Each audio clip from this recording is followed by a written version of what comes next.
going on, guys? It's your boy. Welcome back to another video. Today is the final episode of my Transformers watch-along series. I'm incredibly excited. We watched the 5 Michael Bay ones the last 5 weeks, and today we're finally going to be watching Bumblebee, which I've heard from a lot of people is supposedly the best Transformers movie. I'm incredibly excited to see if that's accurate. I'm going to go ahead and pop this in my Blu-ray player, and then I'll come back and give you guys my initial thoughts, reactions, and review. Watch, oh, it's Watch List Wednesday. I'll add it to the list. Okay!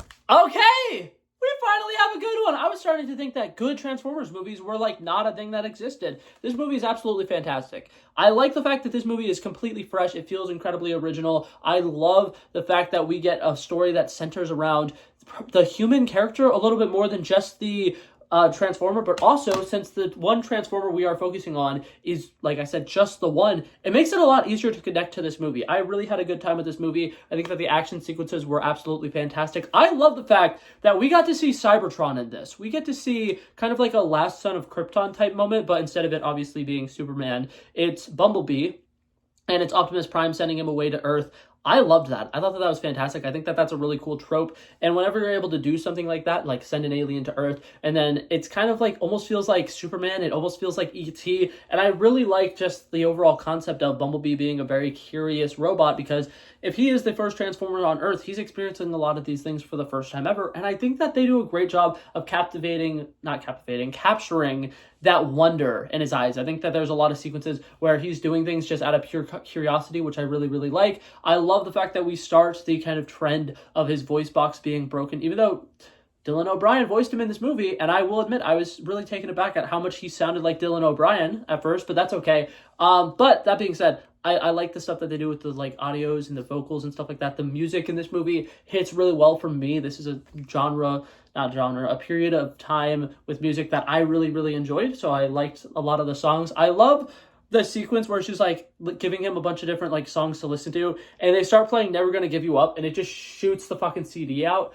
A lot of great humor in this movie, which I really liked. And something else that I like about this movie, even though it feels incredibly fresh, it still has a lot of the same Transformers-isms that other movies have. For one, nerdy guy getting with a girl that is significantly out of his league. You love to see it. Parental figures that are not really good at parenting. The mother and stepfather in this movie are not great, and you can tell by the fact that they gave their daughter an 18th birthday gifts that were absolutely terrible.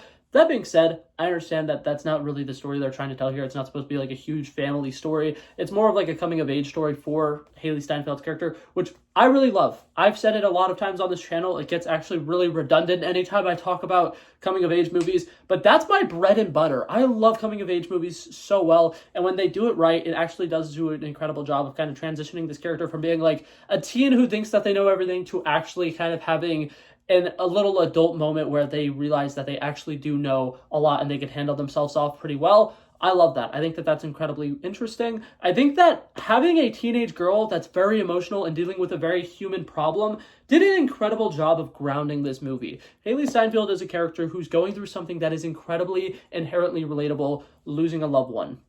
Even if you haven't personally lost a loved one, you can kind of imagine what it would feel like. And there's a lot of emotions in this movie that work incredibly well. I think that Haley Steinfeld's acting performance in this is without a doubt the best acting performance we've gotten in any of the Transformers movies. And I really love her ways. I really love the ways that she connects with Bumblebee. I think that it's incredibly beautiful. I think that their relationship is really fantastic. And I just really overall have a great time with this movie. I think that we get some fun action sequences. I think that making the U.S. military, once again, the antagonist, but in a slightly different way than we've seen them in the past, is really interesting. I like the fact that they make it incredibly personal with, instead of it being, 7 Transformers and you're not necessarily given enough time to know all of their names, it's the one Transformer and the 2 Decepticons that are chasing after him. And I like all the transformation sequences. I love the fact that she's trying to teach Bumblebee how to hide, and he's actually crouching down and hiding. It's funny. I genuinely really enjoy this movie. I think it's absolutely hilarious. I will probably be watching it again. I genuinely really like this movie. I like the relationships that they built throughout this movie, and I just think that it's a hell of a good time. This is what a Transformers movie should feel like, and all of the action sequences on, I'm blanking on the name of the planet they come from. Cybertron, absolutely freaking incredible. Oh my god, Cybertron looks incredible. Optimus Prime looks fantastic in this. I loved all of the action sequences that we're seeing on there. And then also with the sequence where they find out where Bumblebee is and they figure out that he's on Earth and they're like torturing somebody. Oh, it's gruesome. Oh, it gets hard. Oh, I love it. I really, really had a good time with this movie. And I genuinely think that I have a little bit more faith in the Transformers movies now. And John Cena is also great in this. I don't think I talked about him at all, but his character work is absolutely fantastic in this. And this is definitely a movie where people who are like doubt that he's a great actor, go watch this movie. He's pretty good in it. But yeah, that being said, that was it for this video, guys. Thank you guys so much for coming by and checking it out.